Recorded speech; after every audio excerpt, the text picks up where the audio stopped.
So I hope I satisfy the query posited by the Honorable Marcoleta. Thank you, Mr. Chairman. Well, Mr. Chair, that is an assumption. Somebody should explain from this committee if that assumption is correct.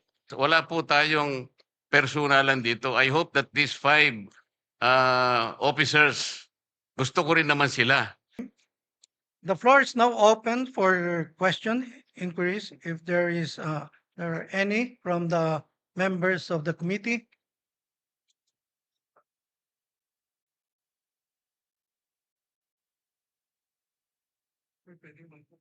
If Honorable Marcoleta is recognized.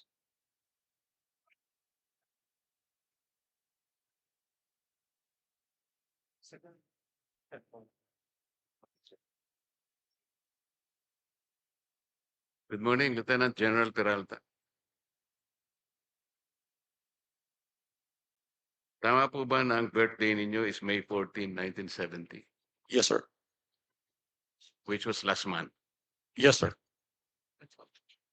Meaning to say you already reached the age of 56 and you were bypassed upon seeing the adjournment of Congress on June 3. Is that correct?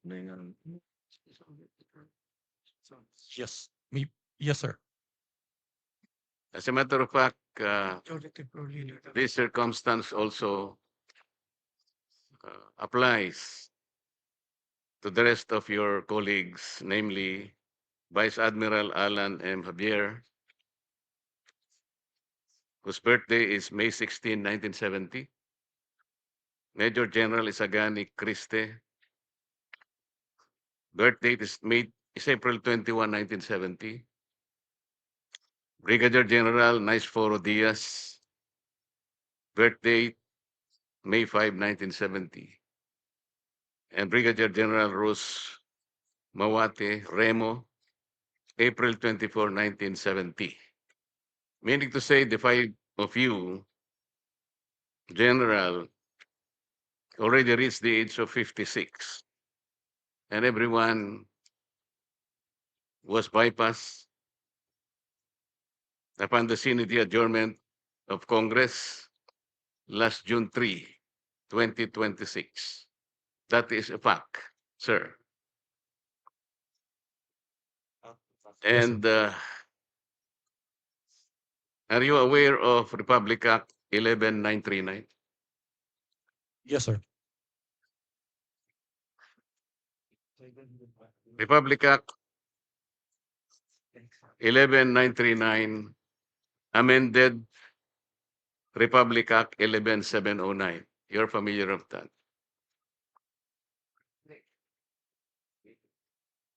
Do you know why I am citing this particular law, General? Yes, sir. Why? We are less than 1 year, sir. Yes, you are correct. Section 2 of Republic Act 11709, which is now Section 1 of 11939, last paragraph, says that to be eligible for appointment or promotion to the grade of Brigadier General or Commodore O-07 or higher, except for positions under Sections 2A and 2B, the officer must have at least 1 year remaining of active service before compulsory retirement. And would you say that you lack at least 1 year remaining of active service before your compulsory retirement? Yes, sir. We were ordered to come here, sir, and we are directed to appear before the commission appointments. And so therefore, it only means that the 5 of you may no longer be eligible for reappointment in view of the prohibition under Section 1 of Republic Act 11939. Am I correct, sir? Yes, sir. Thank you. Thank you, Mr. Chair. Thank you, Honorable Marcoleta. Honorable Senator Ping Lacson is recognized. Yes, Mr. Chairman. Just for clarity, I believe, and I was told by the Secretary of the Commission on Appointments, that the ad interim appointments of this fine gentleman and lady is a mere resubmission of their previous ad interim appointments given before the resumption, the May 25, 2026 resumption of the first regular session. And since this is a special session, it is a continuation of the first regular session. Therefore, hindi pa po sila pasok do sa one-year ban. Kasi hindi naman po nila kasalanan na nagkagulo-gulo kami dito sa Senado at hindi na take up yung kanilang confirmation. So with that manifestation, Mr. Chairman, I move that we recommend to the plenary the confirmation of the aforestated or aforementioned gentleman and lady in plenary. I so move, Mr. Chairman. There's, yes, Honorable Rizon Taveros. Second the motion, Mr. Chair. Any objection to the motion duly seconded? Mr. Chair, Yes, Honorable Albano is recognized. Mr. Chair, Your Honors, on the part of the minority, we place on record our full support for the confirmation of the 5 generals and flag officers of the Armed Forces of the Philippines, whose appointments are now under consideration. These officers have rendered long and distinguished service to the nation. As such, the minority supports the favorable confirmation of their appointments and commends their dedication and sacrifices in their service to the Filipino people. Mr. Chair, as the acting minority floor leader on behalf of the minority and the Filipino people, we interpose no objection to their confirmation. Thank you, Mr. Chair. Thank you, Honorable Albano. Honorable Bongo is recognized.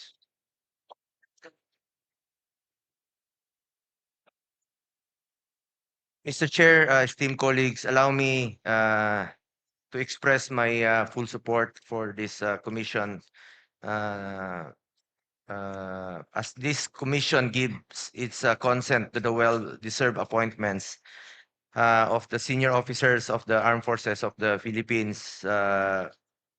These officers have demonstrated professionalism. Yeah. Yeah, opo, sir. Ano lang, support lang po, manifestation lang po. These officers have demonstrated professionalism, dedication, and unwavering commitment to their duties in safeguarding our nation's sovereignty, protecting our people, and upholding the Constitution. Wala na po akong katanungan sa kanila. And in fact, itong dalawa, no, si Vice Admiral Alan Madrid Javier, Lieutenant General Edmundo Peralta are mga tanglaw diwa, class of 92. Their years of service, leadership, and sacrifice reflect the highest ideals of military service and have earned them the trust and confidence of their fellow servicemen. At naintindihan ko rin po na yung 1 year bar rule, no, na dapat nilang mahabol dahil bawat star na alam po ni Senator Ping Lacson yan noon pa, parati nating pinaglalaban dahil napakahalaga po sa kanila yung 1 star na madagdag sa kanila. Yan po dala-dala na nila hanggang sa kanilang pagtanda. At maraming salamat rin po Senator Ping sa mga suporta mo noon sa sundalo. Mr. Chair, dahil sa kanilang kabayanihan at pagbibigay serbisyo sa ating bansa, gusto ko lang pong bigyang pagkilala at pagpupugay sina Vice Admiral Alan Madrid Javier, Lieutenant General Edmundo Peralta, Philippine Army, Major General Isagani Ocampo Criste, na naging PSG rin po nung panahon ni dating Pangulong Rodrigo Duterte, Brigadier General Nice Foro, no?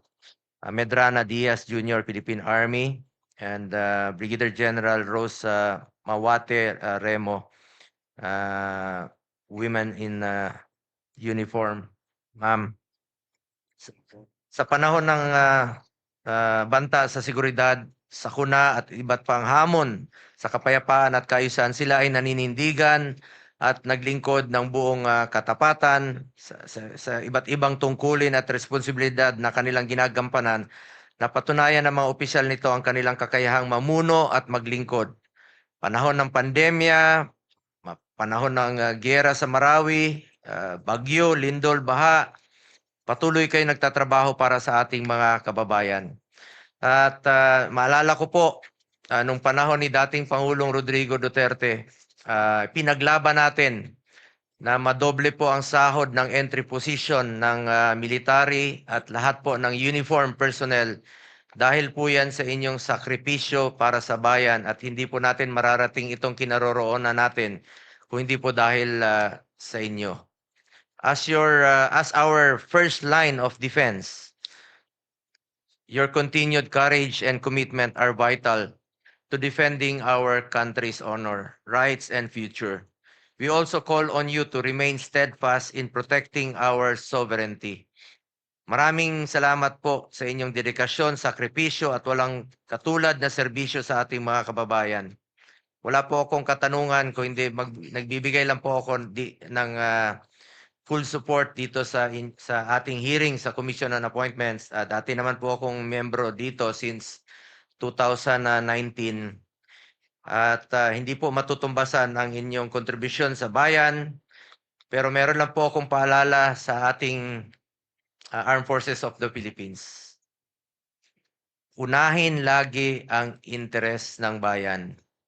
Unahin po lagi ang interes ng bawat Pilipino. Mabuhay po kayo. Maraming salamat po. Thank you, Mr. Chair. Senator Bongo. Yes, Honorable Marcoleta. Mr. Chair, I did not get proper explanation on the concern that I raised before this committee. I don't think we are in a position to violate an existing law. What I heard is an assumption that was passed on to the secretary of this commission. Somebody presumed that the appointment made last year is supposed to be continued. May I ask the secretary to explain that, if that assumption is correct? And if that assumption is enough to override the clear provision of the law? Honorable Lacson. Again, I'd like to clarify, hindi po last year. Before May 25, 2026, yung nag-resume tayo ng first regular session. Kasi nag-break tayo. Bago tayo mag-resume, they were given ad interim appointments by the President. So yun po yung ina-apply natin because a special session that we are having today is a continuation of the first regular session, Mr. Chairman. So yung birthday nila fell after. Kailan ang birthday mo, General? May 14. So yung ad interim appointments were given before May 14, I suppose. So you confirm that. So hindi ka covered ng 1-year ban. That's the clarification that I manifested earlier, Mr. Chairman. How about the others? Covered sila ng hindi sila covered ng 1-year ban when they were given their ad interim appointments Before their before birthday, May 25, di ba? Kasi kung after May 25, resumption, nomination, at saka hindi na kayo mag-apply. But since you were given your ad interim appointments, since Congress was in recess at that time, having resumed on May 25, hindi po kayo mako-cover ng 1-year ban. That's my point. So I hope I satisfy the query posited by the Honorable Marcoleta. Thank you, Mr. Chairman. Well, Mr. Chair, that is an assumption. Somebody should explain from this committee if that assumption is correct. Because the law is the law. They have just reached their age of 56 and they were bypassed. That is a fact. We cannot change that fact, Mr. Chair. That is the only point that I'm trying to raise here.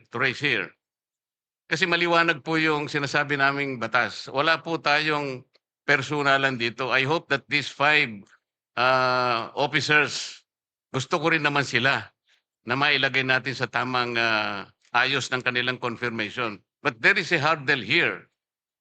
Ilang ang problema rito, Mr. Chair, kasi maliwanag po yung sinasabi ng batas. Lumilitaw, after their compulsory retirement, less than 1 year na eh. As a matter of fact, they were unable to submit the documents for confirmation. Only, siguro, hindi ko po alam, but only the secretary can testify when exactly were they able to complete the documents for confirmation.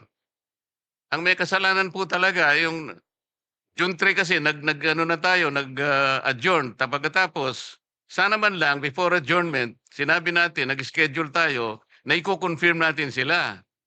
Wala nga silang kasalanan, but somebody is at fault here. And then we have now a problem with the law. We cannot just simply say na we assume that they are not covered by 1-year ban. No. The law is very clear, Mr. Chair. Salamat po. Chair session suspended.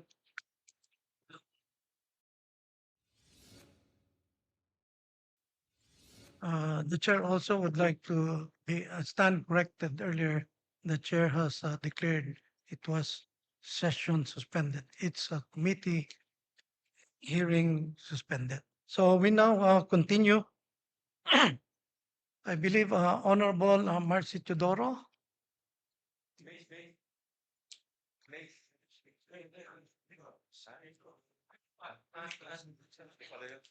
Okay na? Honorable Teodoro. I'd like to make a manifestation. Honorable Marcy Teodoro. Mr. Chairman, point of information. Bago po ako rito pero meron po tayong kaso Matibag versus Benipayo, GR number 149036 of 2002. This has something to do and defining what is a bypass appointment. As pointed out earlier by Senator Lacson, that this is basically a continuation of the previous session. Hence, the appointment was not technically bypass as defined under the said doctrine under Matibag versus Benipayo. Point of information, Mr. Presiding, Mr. Chairman, this may help or guide the committee in its on its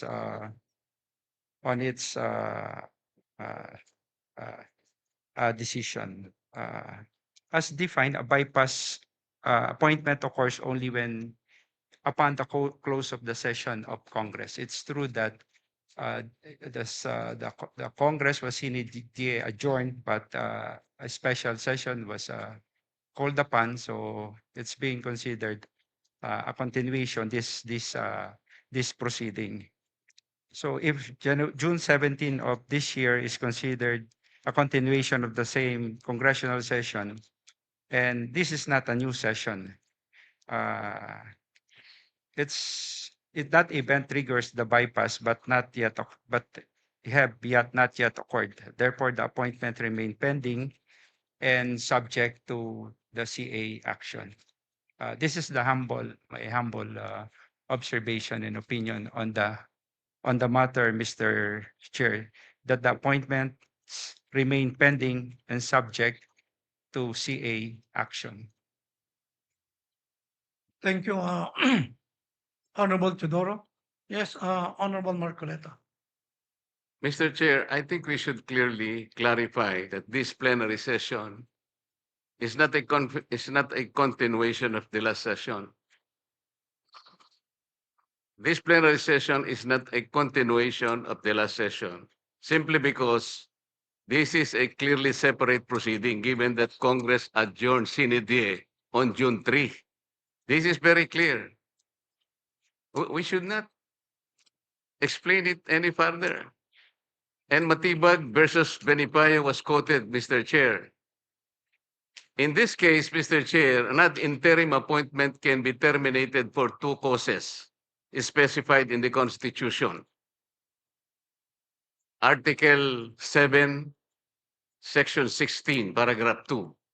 Ang sabi doon, the first cause is the disapproval of his ad interim appointment by the CA. The second one is the adjournment of Congress without the CA acting on his appointment. Ito yung Matibag versus Banipayo. Mr. Chair, may I manifest that I have nothing against the 5 officers subject of today's confirmation. I think we have to thank them for their gallantry and service to our nation. I'm just trying to make a point here. But I am not objecting because we need to know and we need to articulate what is the law that must be the concern of this proceeding, Mr. Chair. Sana wala na yung assumption kasi na sinasabi pa nila kanina that there is a continuation. This is not. Alam natin lahat yun eh. Because we're misleading our members for doing that, Mr. Chair. Ang importante na lang dito, kung wala namang mag-object sa kanila, I'm just pointing it for the record that there is a law that must be respected in connection with this, Mr. Chair. Thank you. Thank you, Honorable Marcoleta. Considering that earlier there was a motion of Yes, Honorable, go ahead, Mr. Chairman. I was just going to yes, manifest considering that that, this is the manifestations of the gentlemen are actually debatable because the Commission on Appointments is a different in constitutional body than Congress itself kung tutuusin. Debatable yun. Kaya talagang pwedeng continuation. Only for that matter, Mr. Chairman. Go ahead. yes, majority floor. Thank you, Honorable Soto. Yes, Mr. Chair. Since there's no objection and there was a previous motion, so I move to act on the previous motion. Considering that there's no objection, the previous motion of Honorable Lacson is hereby approved. Majority Floor Leader.